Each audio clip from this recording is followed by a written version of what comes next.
कभी खुद से डाउट करते हुए लाइफ के रट में फंस गए हों? ऐसा लगता है कि पूरी पोटेंशियल यूज नहीं कर पा रहे। अरे, आप अकेले नहीं हैं यार। हम सब कभी ना कभी ऐसे नेगेटिव थॉट स्पाइरल्स में फंस जाते हैं। लेकिन अगर मैं आपसे कहूं कि आप अपने दिमाग को रीवायर कर सकते हैं और इन पुराने पैटर्न से छुटकारा पा सकते हैं, तो कैसा रहेगा? न्यूरोसाइंटिस्ट निकोल विन्योला ने अपनी बुक रीवायर में इसका एक कमाल का सॉल्यूशन बताया है। वो बताती हैं कि हम कुछ हैबिट्स बार बार क्यों रिपीट करते हैं, even when they are not good for us, और कैसे हम अपनी मर्जी से उन बिहेवियर्स को बदल सकते हैं और वो इंसान बन सकते हैं जो हम बनना चाहते हैं। इस बुक में आपको पता चलेगा कि न्यूरोप्लास्टिसिटी की पावर कितनी अमेजिंग है, मतलब दिमाग में कितना पोटेंशियल है चेंज होने का। आपको प्रैक्टिकल टेक्निक्स भी मिलेंगी जिससे आप बुरी आदतें छोड़ सकते हैं, अच्छी आदतें बना सकते हैं और खुद को एक नए पॉजिटिव नजरिए से देख सकते हैं। Lesson, you can alter the structure of your brain. आपका दिमाग वायर्ड नहीं है, बल्कि एक ऐसा डायनामिक लैंडस्केप है जो लाखों एक्सपीरियंसेस से शेप होता है। जैसे कोई छोटा सा रास्ता बार बार चलने से हाईवे बन जाता है, वैसे ही आपका दिमाग भी यूज होने वाले पाथ्स को मजबूत करता है। इसलिए कुछ तरीके के सोचने या एक्टिंग करने में हमें आसानी होती है, क्योंकि हम उनकी आदत डाल चुके होते हैं। पहले यह माना जाता था कि उम्र के साथ दिमाग की फ्लेक्सिबिलिटी कम होने लगती है, लेकिन अब पता चला है कि यह पूरी लाइफ इलास्टिक बना रहता है। सीखना, बुरी आदतें छोड़ना, नए सिचुएशंस में एडजस्ट करना, यह सब दिमाग की प्लास्टिसिटी की वजह से ही पॉसिबल है। यहां तक कि मॉलिक्यूलर लेवल पर भी आपका दिमाग कंटिन्यूअसली नए न्यूरल लिंक्स बनाता रहता है, जिससे आप अपनी थॉट्स को रीवायर कर सकते हैं। इसका मतलब है कि आप अपने प्रेजेंट थॉट या बिहेवियर पैटर्न में नहीं फंसे हुए हैं। जैसे न्यूरल पाथवेज मजबूत हो सकते हैं, वैसे ही वो कमजोर भी हो सकते हैं। इसका मतलब है कि आपके हाथ में पावर है खुद को उन पैटर्न से फ्री करने की जो अब आपके काम नहीं आते, और नए हेल्थी पैटर्न्स बनाने की। पर्सनल डेवलपमेंट के लिए यह बात गेम चेंजर साबित हो सकती है।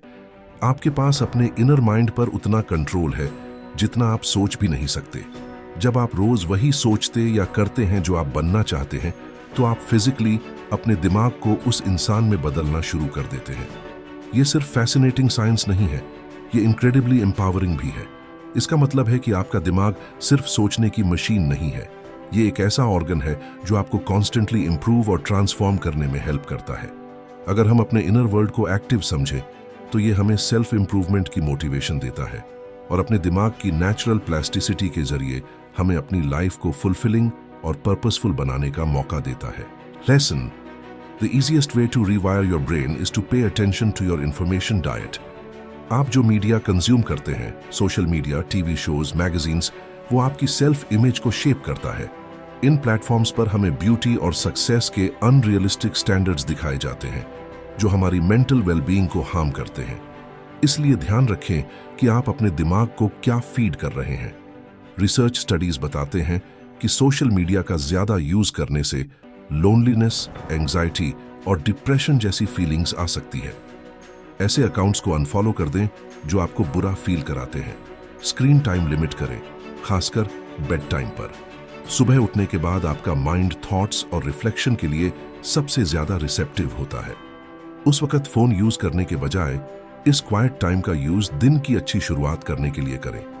अपने माइंड को सही चीजों से नरिश करके और दिन की शुरुआत कैसे करते हैं, इस पर ध्यान देकर आप अपनी मेंटल वेलबीइंग को कंट्रोल कर सकते हैं।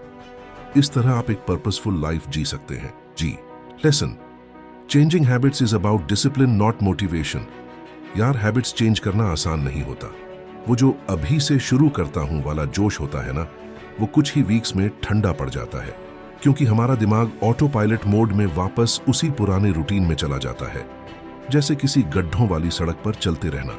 जरा सोचो, एक बड़े से फील्ड में नई रोड बनाना कितना टफ होता है, कितनी मेहनत और कंसिस्टेंसी लगती है। जब थक जाते हैं या हिम्मत हार जाते हैं, तो वापस उसी कंफर्टेबल फेमिलियर रास्ते पर लौटना आसान हो जाता है। चेंज के प्रति ये अनकॉन्शियस रेजिस्टेंस ही है जो लोगों को खराब सिचुएशन से बाहर नहीं निकलने देती। लेकिन इस टेंडेंसी को जान लेने से ये ऑब्स्टिकल ओवरकम करने में हेल्प मिलती है। मोटिवेशन पर डिपेंड करने के बजाय डिसिप्लिन पर फोकस करना चाहिए, क्योंकि जब मोटिवेशन की वेव मर जाती है तो डिसिप्लिन बनी रहती है। और याद रखना, टाइम के साथ ये आसान होता जाता है। जब आप चेंज कर रहे होते हैं तो आपका दिमाग एक्स्ट्रा एनर्जी यूज करता है, इसलिए अपनी लाइफ को इजी बनाइए और भरपूर नींद लें। अच्छी नींद सिर्फ रेस्ट के लिए नहीं होती, ये आपके ब्रेन के फंक्शनिंग और न्यू मेमोरीज प्रोसेस करने के लिए भी जरूरी है। नींद पूरी नहीं होगी तो आप वापस पुराने पैटर्न्स में चले जाएंगे। याद रखें, प्रोग्रेस लीनियर नहीं होता। पीछे हटना ओके है, आपका दिमाग बस रिवर्ट नहीं करता। गोल परफेक्शन का नहीं है, एक्चुअली परफेक्शन की चाह प्रोग्रेस को रोक सकती है। हर छोटी कोशिश मायने रखती है। अपने जर्नी को अप्रिशिएट करें। आप जो मेहनत करते हैं वो मायने रखती है। जब आपको खुद पर भरोसा नहीं होता तब ये प्रोसेस खुद पर भरोसा करता है। आप हर स्टेप पर डिफरेंस क्रिएट करते हैं। Lesson, you don't need to be fearless to be brave. यार, हमारा दिमाग सेफ्टी चाहता है, इवन अगर इसका मतलब खुद को हर्ट करना हो। सेल्फ सैबोटाज एक्चुअली फियर का एक रिस्पॉन्स होता है जो हमें फेमिलियर साइकिल में फंसाए रखता है, इवन अगर वो नेगेटिव हो। इसी वजह से लोग बार बार सेम अनफेवरेबल पैटर्न्स रिपीट करते हैं या अब्यूसिव रिलेशनशिप्स में फंसे रहते हैं, क्योंकि दिमाग फेमिलियर चीजों को सेफ्टी से एसोसिएट करता है। जो बैड आउटकम ऑलरेडी पता है वो अननोन से लेस रिस्की लगता है। अनसर्टेनिटी से ये अवर्जन कई फॉर्म्स में सामने आ सकती है, जैसे एडवाइस इग्नोर करना, गलत चॉइसेस को जस्टिफाई करना या इवन प्रोक्रेस्टिनेशन। ये सब हमें ग्रोथ से दूर ले जाते हैं और शेम साइकिल में फंसा देते हैं। सच कहूं तो हमारा दिमाग इजी रूट लेना पसंद करता है, लेकिन रियल चेंज कंफर्ट जोन के बाहर ही होता है। ट्रू ट्रांसफॉर्मेशन डिस्कंफर्ट वाले एरिया में ही होती है। जितना आप डिस्कंफर्ट को एम्ब्रेस करेंगे उतना ही नए न्यूरल पाथवेज का हार्ड वायरिंग होगा और उसके साथ पर्सनल ग्रोथ भी। सेल्फ सैबोटाज तब होता है जब हम खुद को अंडर एस्टिमेट करते हैं, खुद को चीप समझते हैं और लाइफ के अननोन लैंडमार्क से डरते हैं। नोवाक जोकोविच जैसे लोगों को देखो, उन्होंने कन्फेस किया कि उन्हें डर लगता है, लेकिन फिर भी वो कंपीट करते हैं। बात फियर की कमी की नहीं है, बात फियर के बावजूद एक्शन लेने की है, और यही फियर को करेज और विल में बदल देता है। गोल फियर को खत्म करना नहीं है, बल्कि फियर के सामने ब्रेवली एक्ट करना है, क्योंकि यही आपको चेंज करता है और दूसरों को इंस्पायर करता है। ये आपको सिखाता है कि चैलेंजेस में डार्कनेस को पहचान कर आप लाइट कैसे बन सकते हैं। आप बिहेवियर चेंज करना सीखते हैं और फियर और डिस्कंफर्ट को ग्रोथ के चांस के रूप में देखते हैं। तो अब अपने कंफर्ट जोन से बाहर निकलिए, एक रेजिलिएंट और ट्रांसफॉर्मेशनल लाइफ की ओर। अपने फियर्स का सामना करने से आप रिस्पेक्ट कमाएंगे और लोगों को इंस्पायर करेंगे। Lesson, engaging in challenging tasks creates a more sustainable dopamine reward system. दोस्तों, डोपामीन एक ऐसा ब्रेन केमिकल है जो प्लेजर और मोटिवेशन से जुड़ा होता है और हमें रिवॉर्डिंग एक्टिविटीज की तरफ पुश करता है। ये पॉजिटिव भी हो सकता है जब ये हमें अच्छे रिजल्ट्स की तरफ ले जाए, जैसे अच्छे ग्रेड्स लाना या हेल्थी हॉबीज में इंडल्ज करना। लेकिन कई बार रिवॉर्ड की ज्यादा तलाश एडिक्शन का कारण भी बन सकती है, खासकर उन एक्टिविटीज के साथ जो इंटेंस प्लेजर देती हैं, जैसे ड्रग यूज या ओवर ईटिंग। इंस्टेंट ग्रेटिफिकेशन यानी इमीडिएट प्लेजर को डिलेड रिवॉर्ड से ज्यादा तरजीह देना हमारे डोपामीन लेवल्स और ब्रेन के रिवॉर्ड सिस्टम को सबसे ज्यादा अफेक्ट करता है।